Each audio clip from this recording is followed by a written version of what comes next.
Hello po sa inyong lahat mga ka-crypto. Ako po si Pinoy Crypto Trader at sa video na ito ay atin pong pag-uusapan ang tungkol sa balitang ito kay Ethereum. Yan, kung saan ang sabi rito ay isang malaking Ethereum whale ang patuloy na nagbibenta ng kanyang Ethereum. Yan, ETH. Yan, shifting 5,040 Ethereum. Ayan. Ang kumbaga whale po ang nagbebenta ng kanyang mga asset ay talagang ang impact po nito sa market ay magdudulot po ito ng pagbagsak sa market price. Kaya yan, hindi po yan hindi po gusto ng karamihan yan. Ngayon, kasi bumabagsak sila. Bumabagsak yung mga, pero may mga gusto na rin yung ganito kasi mas lalo silang nakakabili sa murang presyo kapag mas lalong bumabagsak ang market price nito. Yan. Pero sa mga investors na naghahanap ng opportunity para makapag-take profit ay sila po ang hindi may gusto sa ganitong pangyayari. At ayan, ating pong aalamin kung bakit nga ba ginagawa ng whale na ito, Ethereum whale, ang pagbebenta sa kanyang mga holdings. Yan, na ito, nagli-liquidate kaya siya? Yan po ang ating alamin at pag-uusapan natin sa balita na ito. Pero bago po tayo magpatuloy ay nais ko po munang bigyang linaw ang aking disclaimer kung saan ang nilalaman po ng video na ito ay hindi po ito isang financial advice. For education and information purposes lamang po ang layunin nito. Maliban po dito ay nais ko na rin pong magbigay babala na wala pong kahit anumang group chat ang Pinoy Crypto Trader. Ayan. Whale has withdrawn 24,548 Ethereum or ETH from Binance since start of September. Ayan, winidraw po pala niya ang Ethereum niya mula kay Binance. Pero yan, ang laki po niyan, 24,548 na Ethereum. Yan, saan niya kaya ito linagay? On-chain analytics provider Look On-chain reports a massive ETH shift by a large holder or whale in recent hours. Ayan, nahuli po ni Look On-chain yung kilos na ito ng isang whale. Ayan, sabi rito ay a large Ethereum whale withdrew 5,040 Ethereum from Binance Crypto Exchange, totaling $8.17 million. Ayan, $8.17 million po yan. Ayan, laki po niyan. The whale has withdrawn 24,548 ETH worth $40 million from Binance since September 5. Ayan, nag-withdraw na po pala siya. Inumpisaan pala niya ito noong mga September 5 pa. Ayan, with an average withdrawal price of $1,631. Ayan. Yan po si Look On-chain, ang kanyang nahuli na transaction ng whale na ito, a smart whale withdraw 5,040 ETH. Yan. Equivalent po niyan ay $8.17 million from Binance again. Ayan, 20 minutes ago. Ayan, nakakailang beses na po siyang nagwi-withdraw rito. And the whale has withdrawn a total of 24,548. Ayan, 40 million po na po yung value niyan since September 5 with an average withdrawal price of $1,631. Ayan, bakit kaya siya nagwi-withdraw kay Binance?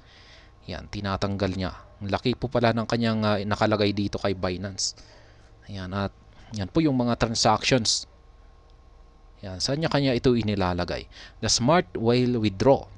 Ayan, from Binance again just now. Yan, 9,689 na ETH na naman yung kanyang withdraw ngayon na naman. Yan, the whale deposited 36 million USDT to Binance in withdraw a total of 19,508 ETH. Ayan. Nag-deposit naman daw po pala siya ng 36 million na USDT kay Binance. Pero nag-withdraw siya ng 19,508 na ETH. Ayan yung mga transactions. Depositing assets on an exchange usually indicates a desire to sell, while withdrawals may indicate a desire to accumulate. Ayan, totoo po yan. Kumbaga ang isang whale, yung galaw ng isang whale ay inilalagay niya ito sa isang exchange. Lalong-lalo na kay Binance, sa mga malalaking mga exchanger, ay nagpapakita po ito ng kanilang plano para sila ay magbenta. Yan. Pero kung pag sila ay nagwi-withdraw sa mga exchanges, ay ito naman po ay nagpapakita ng aksyon na sila ay gusto nilang mag-accumulate or mag-hold. Yan. Kasi sa tingin ko, wini-withdraw nila ito para ilagay nila ito sa mga safe storage na wallet. Yan, ilalagay nila sa kanilang mga wallet. Ayan, naligtas at i-hold nila ito ng long term. Ayan. Kaya wala po tayo dapat na ikatakot kung pag sila ay nagwi-withdraw lamang. Yan. Ang dapat matakot tayo kung pag sila ay nagdi-deposit or inilalagay nila ang kanilang mga malalaking asset sa mga exchanges. Kasi yan, may nagpapakita po yan ng balak. Yan, ng kanilang balak na sila ay magbenta. Yan, another whale sent 30,000 ETH, almost 50 million to Binance, OKX, and KuCoin on September 19 according to Look on Chain. Ayan, ito po yung nakakatakot, yung whale na ito. Ayan, kasi naglagay siya ng worth 30,000 na Ethereum. Yan, dito sa mga exchanges na ito, malalaking exchanges na ito, si Binance, OKX, and KuCoin noong September 19. At ayan, hindi natin alam kung baka unti-unti niyang binebenta yan.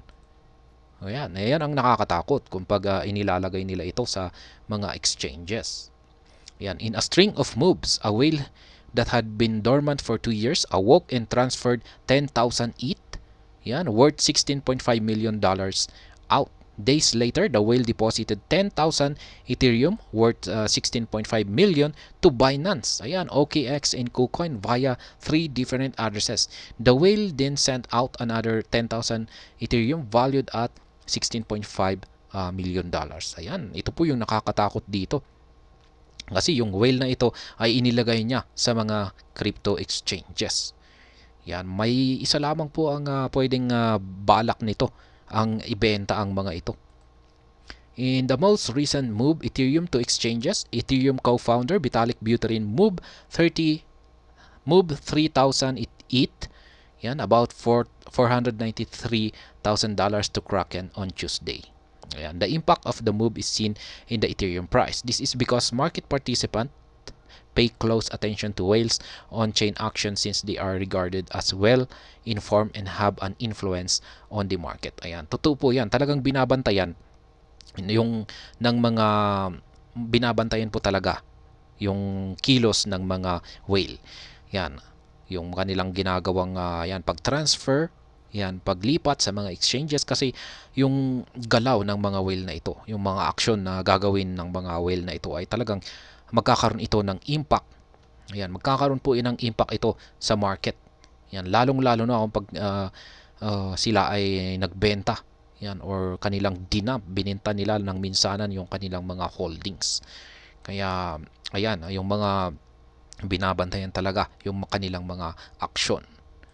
Ayan, pero kung pag yung mga maliliit lang ay yan, hindi na kailangan, kasi kung maliit lamang yan ay hindi po yan makakapagdulot ng malaking impact sa market.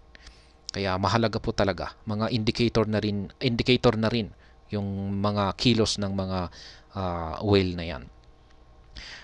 Ethereum has lost the $1,600 level and is currently trading lower daily. Ayan, bagsak na po ang Ethereum sa ilalim ng $1,600.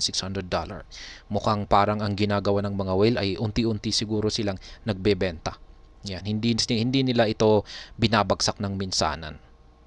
Ayan, unless na siguro ay baka emergency ay sa kanila gagawin siguro yan. Pero yan, sa tingin ko ay mas malulugi po kasi sila kung pag ibabagsak nila ito ng minsanan. Mas maganda yung paunti-unti. Kung pag binagsak nila, kung pag nagbenta sila, ayan, hihintayin ulit nila ito na medyo makaangat ng konti. Tapos sa kanila ulit sila magbebenta. Ayan, kumpara sa ibabagsak nila ito ng minsanan.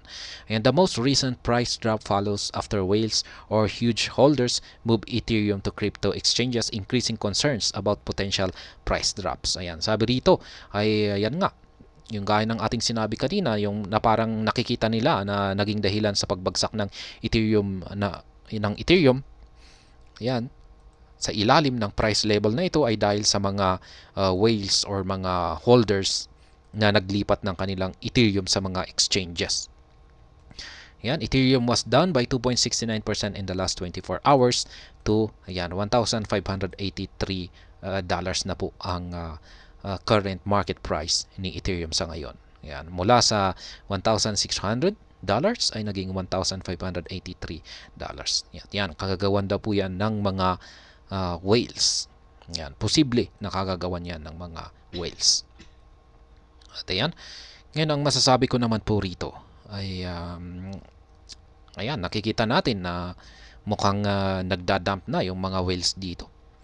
Yan, at kung pag nakikita po natin na may mga whales na nagdadump, ay ito na rin po yung isang opportunity para makapag-buy ng Ethereum. Yan, parang buying opportunity na rin po ito. Kasi kung pag may nagdadump na whale, ay alam po natin na babagsak at babagsak ang market price ng isang crypto asset. Yan, katulad na lamang dito kay Ethereum. Mas maganda po pala kung pag ibabagsak na nila ng minsanan, kasi babagsak yan at malaki po yung kanyang biglaan po. Yan, at biglaan na rin po yung pagbagsak ng market price at makakabili po tayo sa murang presyo kapag ganyan. Pero kung pagdahan-dahan ay talagang siguro ay dollar cost averaging lamang to talaga ang pwede nating gawin kapag ganyan. Kaya habang bumabagsak ay ayan, nakakabili tayo ng mura. Pero kung pag naubos na ito, ayan, kung pag sabihin natin na naubos na yung binabagsak ng mga whales, ay ayan, makaka-recover na si Ethereum. Ayan, dyan po tayo pwedeng ayan, mamitas-mitas ng mga yan, unti-unting maliliit na take profit lamang. Kaya ayan, yan po ang aking masasabi rito. At ayan, hanggang dito na lamang po tayo sa video na ito. Sana po ay inyong nagustuhan ang aking paliwanag dito. Kung inyo po itong nagustuhan ay pakiclick lamang po ang like button nito. Para naman po sa mga bago lamang dito, kayo po ay aking inaanyayahan para mag-subscribe. Pakiclick na rin po ang bell icon nito dahil ito po ang siyang magsisilbing notification nito sa mga bagong videos na akin pong ina-upload sa aking YouTube channel na ito. Marami pong salamat sa panonood. Ingat po tayo lagi at God bless po sa ating lahat.